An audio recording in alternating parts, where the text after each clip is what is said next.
สำหรับวีวีรวีรยุทธ์บอกใส่เนาะเทคนิคตัวนั้นนะทุกคนเราจะใส่อีกเว็บไซต์ตัวนึงเนาะคือมันคล้ายๆคือกับ Binance เลยนะเพราะว่าเป็นอย่างค่อยจึงอยากมาเซให้ทุกคนพยายามฟังแล้วก็เอาเทคนิคตัวนี้ไปนำใส่ลองเบิ่งซื่อๆเนาะบ่ต้องเทคเงินจริงก็ได้ลองเดโมเบิ่งก่อนแล้วว่าอัตราการชนะนะ70-30เฮ้ยทุกคนลองคิดเบิ่งเนาะคันว่าอัตราการชนะ70-30นะเขามีโอกาสที่จะได้จะเทคโปรฟิตกับมันหลายได้เนาะ70-30พุ่นนะทุกคนเอ้ยปกติเนี่ยเฮาเทรดได้ 50% ขึ้นไปมันก็เก่งแล้วเนาะแต่ว่าอันนี้70-30ว่าซั่นเด้โหยมันเป็นอย่างที่แบบเซอร์ไพรส์เลยเนาะแต่ว่าค่อยกับบลองพิสูจน์หลายมือเทื่อนี่นะดังนั้นค่อยอยากให้ทุกคนท่านมาพิสูจน์น้ำกันเลยว่าซั่นซะว่ามันสิเห็นผลแท้บ่เนาะบ่จำเป็นต้องลงเงินจริงเงินแท้ก็ได้เด้อทุกคนเด้อก่อนอื่นเนาะเขาเข้าไปที่เว็บไซต์ตัวนี้เนาะทุกคนเนาะตัวนี้เนาะเว็บไซต์เว็บ okx.com ตัวนี้เนาะเฮ้ย okx.com ตัวนี้คลิกเข้าไปเลยแต่ก็ไปล็อกอินก็ได้เนาะแต่ว่าค่อยบ่อยากล็อกอินนะค่อยบ่ล็อกอินเปลี่ยนภาษาก่อนเนาะเปลี่ยนภาษาก่อน okx เด้อ okx.com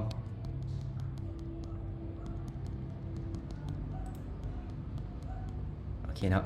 แล้วก็พยายามล็อกอินก็ได้แต่ว่าบ่อยากล็อกอินก็ได้เนาะเข้ามาที่เทรดแล้วก็เข้าไปที่สปอร์ตเลย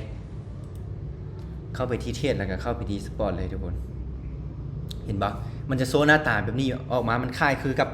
Binance เลยมันบ่ต่างอย่างกับ Binance แต่ว่าสิ่งที่มันเขาจะเอาไปนำไส้ของมันก็คือเขาจะเบิงตัวนี้ทุกคนเบิงพยายามเบิงนะเขาจะเบิงแท่งตัวนี้เนาะถ้าว่าแท่งตัวนี้นี่เวลาเนี่ยมันอยู่นี่ทุกคนนี่29วิเห็นปะเขาบ่ต้องเบิงมันแหละ29 30อหย่างก็บ่ต้องเบิงบ่ต้องไปสนใจแม่งมันดอกเนาะเขาเบิงแค่กราฟ UFT ตัวนี้เวลาให้เขาเลิกซื้อเลิกขายตัวนี้นะพยายามเบิงตัวนี้ฮอตประมาณ5 วิให้เขาเลิกซื้อเลิกขายนะเอามาเบิงตัวนี้น้ำแน่เนาะเดี๋ยวค่อยสิเบิงตัวนี้บัดนี้เบิงเด้อว่ามาตัวนี้โอ้มันปิ่นแดงเนาะมันปิ่นแดงจังซี่แล้วเขาเข้ามา FT เขาก็ขายแดงเลยประมาณนี้นะทุกคนนะเขาก็ขายแดงตามเลยสินะขายแดงตามเลยนี่เนาะเทคนิคที่เราใส่นะจะประมาณนี้แหละเราจะตามประมาณ5 วินี่เราจะเบิงสลับกันสลับมาแล้วกันสมมติว่าทางนี้เป็นสีแดงแล้วก็มาขาย UFT เป็นแดงเลยสมมติว่าตัวนี้เป็นเขียวแล้วก็มาซื้อ UFT เป็นเขียวเลยสินะประมาณ5 วิตัวนี้เนาะดีแท้ก็มี2เครื่องก็ดีได้ตัวนี้ค่อยก็ยังสับสนอยู่หน่อยนึงเพราะว่ามันเครื่องเดียวนะตัวนี้เนาะเราจะใส่แบบนี้นะว่าไปว่ามาแต่ว่าตัวนี้นะเขาบ่สามารถเบิงได้ว่าเวลามันเป็น5 วิบออย่างบอนะเขาต้องมี2เครื่องเนาะอ้างอิงนะต้องมี2เครื่องเท่านั้นอ้างอิงจึงสิฮู้ว่ามันถูกต้องแล้วบ่เนาะคือตัวเมื่อกี้นี่ตัวนี้มันปิดเป็นสีเขียวบ่จักสีแดงบ่จักเฮาก็บ่สามารถฮู้ได้แม่นบ่ถ้าว่าอยากใช้เทคนิคนี้เฮาควรที่จะใช้2เครื่องเด้อเบิ่งค่อยสิเบิ่งแท่งต่อไปอีกเทื่อนึงลองให้ทุกคนแนะนำให้ทุกคนซื่อๆได้นี่เนี่ยบ่แม่นว่าสิลองอีหยังเทื่อเด้อ5 วิ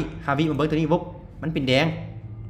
สินะเราจะเอาแดงตามเลยอย่างประมาณนี้นะเราจะเฮ็ดแบบนี้เนาะถึงว่าเวลาตัวนี้ซีมดกับยาบ่มดกับยานะทุกคนเวลาตัวนี้ซีมดกับยาบ่มดกับยาเบิ่งแต่ตัว FT นี่5 วิตัวใดตัวนี้เป็นซียังก็คือเอาตัวนั้นเลยเข้าใจบ่เข้าใจสิ่งที่ค่อยเว้าบ่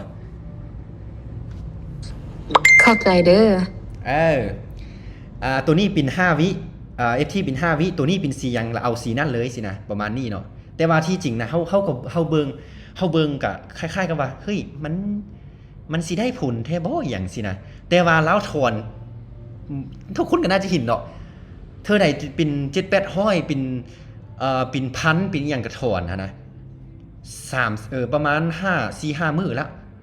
ค่อยเริ่มถอนให้ลามาตั้งแต่มื้อซืนเนาะแล้วถอนน้ำเลือดสัญญาอีกถอนแท้ถอนว่าเนาะค่อยก็เลยถามมาแปลกใจว่าเอ้ยเป็นอย่างเจ้าคือมีเทคนิคอย่างว่าคือว่าแบบได้อย่างแท้สินะแล้วก็มาแนะนำให้ว่าใส่วิธีแบบนี้เนาะก็ถ้าคุณลองไปใส่เบิ่งเนาะว่ามันสิได้ผลบ่ได้ผลบ่เนาะอันนี้ลองพิสูจน์นำกันลองเบิ่งคันหากว่ามันเวิร์กคันได้70-30คือลาวเว้าแท้มันก็โอเคอยู่ได้ทุกคนสิเทคโปรฟิตมันได้โอเคได้ดีอยู่เนาะแต่ความจริงแล้วนะเฮาเบิ่งก็คือแบบมันน่าจะบ่ปิ่นไปได้นะแต่ว่าลาวเฮ็ดได้ว่าซั่นซะอันนี้คือมาเซให้กันฮู้ซื่อๆเนาะทุกคนเนาะ